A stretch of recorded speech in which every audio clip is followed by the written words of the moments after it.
Hey, what's up guys, it's Mike. It's Dan. We talk a lot about Chinese tourists behaving badly, and it's not just us. Now the government is trying to influence them as well. I didn't even know that they actually already had a blacklist for tourists, and there's people on it. Yes. So if you're on the Chinese blacklist, you cannot tour other countries for 2 years. Wow. But obviously that doesn't work, right? Because you keep, and I feel like this year especially, we've just seen a lot. I don't know if it's because it gets more reported more, but for some reason this year I'm just seeing. I mean, it kind of comes in cycles. I feel like a few years back I saw a lot, like starting when they the Egyptian one, the handwriting, the writing on the on an Egyptian tomb. Egyptian tomb. Oh my, our sacred artifact, whatever you want to call it. And then it kind of died down a little bit, and now this year like just taken off again, and now just like reaching new levels. So the Chinese ministry, the National Tourist Administration, basically came out with a list of specific 9 things that you cannot do, and if you do these, it will land you on the blacklist. Right. It's basically another attempt to get their citizens to pay attention to these things. I don't think it's gonna work because they've tried before. Maybe it will. I mean, this is actually has some consequences where you can't travel. So I mean, I don't know how they're gonna monitor it because there's 20 million people in China. Like they all have the same name. I don't know how they're gonna.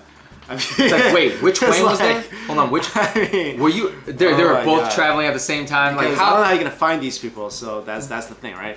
So basically, on this blacklist, it is the most things that I do have to say. These are some of the most things we talk about. And you see people. So let's go over some of them. First one, obvious. You see this all the time.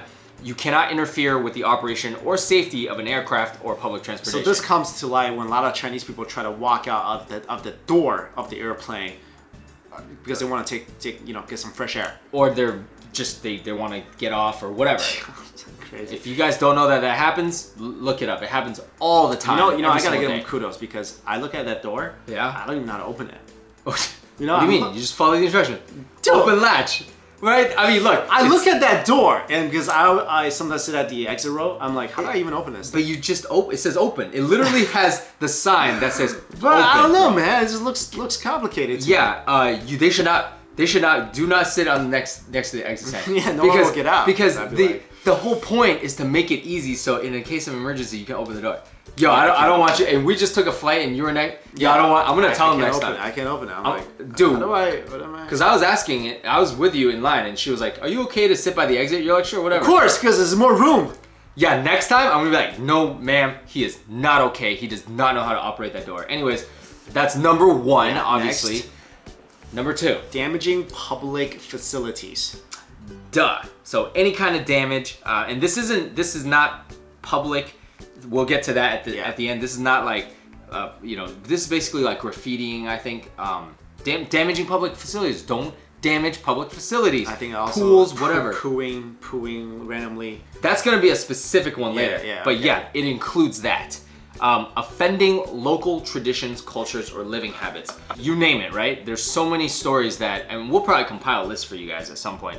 That they've been known to do. Oh, here we go. Number 4, destroy cultural and historical relics. So this goes hand in hand with don't damage public property, but beyond that, if that looks like something that's of relevance to that culture or nation, do not destroy it by doing something like this. Yeah, seriously, this is horrible. I mean, this was one of the most major stories, right? Because it all Look.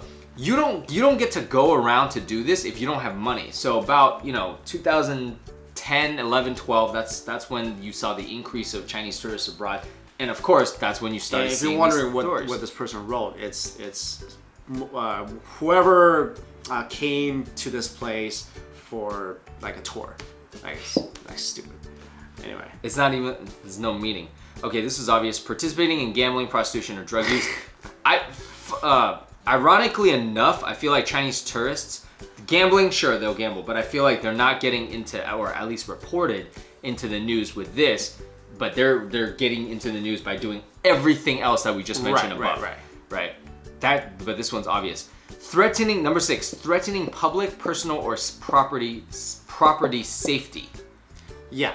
I mean, look, there's a lot of news about, like, there's one latest news about last week where a Chinese tourist waited too long for a flight and basically said, I have a bomb. Oh, and then there's other ones who attack flight attendants with ramen noodles. Oh, here we go. This is one of my favorite ones. Damaging the environment, number 7, damaging the environment, breaking wildlife protection regulations, and threatening the safety of animals and or plants. When you go to a country, and I think there was one instance where Chinese tourists were taking photos with endangered animals. And they were eating endangered sea life. Yes, and just basically was like, hey, get a photo with me in this endangered. Okay, so that's what we're talking about endangered. And especially, guys, when you go to a country and you climb and destroy literally one of the national symbols, and then you get reported all over the news for your behavior, can't do that. How's she climbing that in stiletto heels? Looks like. I mean, that's crazy. That's some. You know what? I think she may be stabbing those heels into the tree itself. But I mean, I saw photos where there were families up in high trees. How the heck did you get up there? I don't know. Maybe this person doesn't even look young. She's just climbing the heck out of that. Yeah. But obviously, and stop eating their animals too, because Chinese tourists will eat anything. And don't mess with endangered species. Yeah. Oh, just like safety. I'm kidding. I'm serious. They would just literally swim somewhere and eat some sea creature. Absolutely. Number 8, perpetuating low taste or superstitious ideals. So, of course, a lot of things, all of this is low taste. This just very low level behavior. Yeah. You know, I don't remember this particular one. I remember that. But yeah, so the government actually used instances of these things to illustrate. So why are they doing this? What is the belief? No, it's just stupid. Is this superstitious? No, it's just dumb. This is just low taste. This is low taste.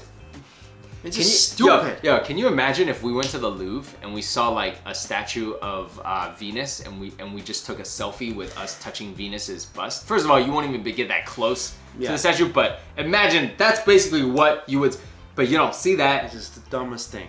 And this is another, again, like people defend Chinese tourists and be like, how come you don't talk about, how come it's only Chinese? Well, you don't see Thai man climbs on top of statue of David and urinates on him. You don't see that. Yeah. You know what I'm saying? So you see Chinese in the headline because that's where they're from. Number 9. Now this is the big one right here. This is the one that gets done by Chinese tourists all over with their kids. Other behavior that causes a negative impact. Basically, do not... Yo, that's a grown man right there. That's a grown man. Do not poo in public. Do not pee in public. Do not poo in public. God. Do not let your child poo in public. Do not poo on planes. Do not poo in Disneyland. How about just poo in the toilets? Just poo in the toilets. And poo in toilets only. I mean, it is insane. And this isn't the first time that the government has been trying to do this. Like they said that Shanghai came out with their own etiquette guide. Yeah. Not only that, but other countries, Japan, literally has an etiquette guide. Not just Japan. Europe too. Has a guide just for Chinese tourists. There are other countries that only have certain spots fenced off just for Chinese tourists. So those of you that defend the behavior of Chinese tourists, come on, like let's talk about it. I just don't think it's working though. No. I don't think it's working. Well, it doesn't work until like people understand, like everybody understands, like how does it really work is when you're taught since you were little to not do this stuff because that's common decency. Exactly, you can't right? change when that. You're not taught like that when you're younger, then that's always going to be a problem. And that's one of where it stems from, people, because it's like if you got 35 years on this planet and you never think that these things are wrong, what's gonna make you think they're wrong now? Yeah. Not a few news reports, not even getting your name on the blacklist. You think that the fear of landing on a blacklist? No, they don't. And also, that's another mentality too. It's just like they're like, okay, whatever, I'll still travel, or what blacklist? Like, doesn't apply to me. So, whew. Well, yeah, guys. Anyway, I'm glad something is trying to be done about this, and I'm glad the government is kind of realizing that this is an issue they need to address because it is an issue you need to address. Yeah, I would add one. What? Basically, when you're at a buffet, all right, how do you word this? Like, don't fight over food at a buffet. Well, wording it more like, take things in moderation, or like understand that like, how do you word this? Like if you go anywhere, not just a buffet, like if they're giving out things on the street, Chinese people will just come with a bag, like give it to me all. Like, take free things or take things, I don't know, like in moderation. Don't be thank you. And one more too, and this one you hate. Don't cut in line. Don't cut in line, but that one's like, pay attention to your surrounding, like be mindful of Don't cut in line, don't spit everywhere. Yeah, I can't believe those aren't on there. We're gonna add it on there. Don't spit, don't cut in line, don't be rude, don't shove people, and don't be greedy, man. Like you're sleep with your shoes off everywhere. Oh my gosh. Dunculous. All right, guys, let us know your thoughts on this list and any other behaviors you don't want to see from alien tourists. Thank you all so much for watching. Later.